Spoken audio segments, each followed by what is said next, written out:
Hi guys, welcome to my YouTube channel. This is how to do it, how to maintenance the dinghy. See, look at this one. This guy is number one. Right. So I have that as remover. First remover. This is 3M for polishing. If you want to remove the stain or the fiber, and this is stain on the rusty. So I have one more. This one spray 9. This is the spray 9. This is one for the rubber. If you can put right here, this one. High brush.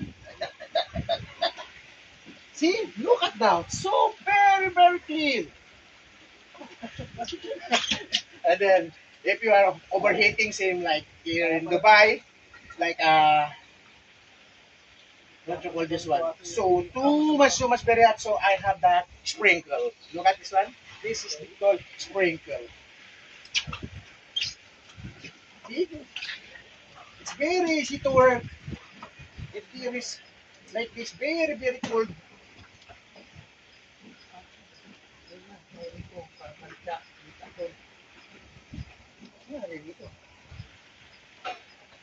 Ito sa?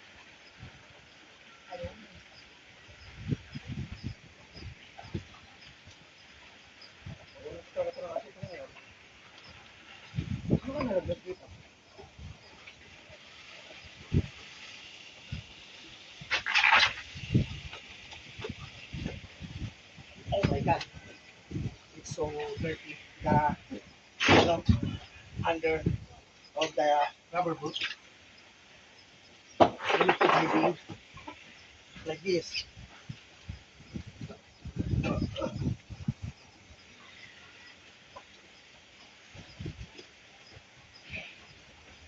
Oh my god.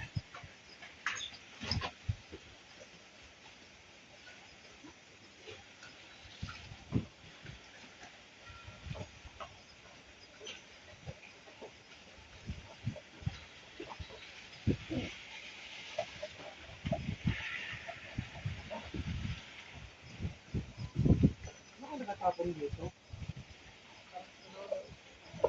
Ha? Ano?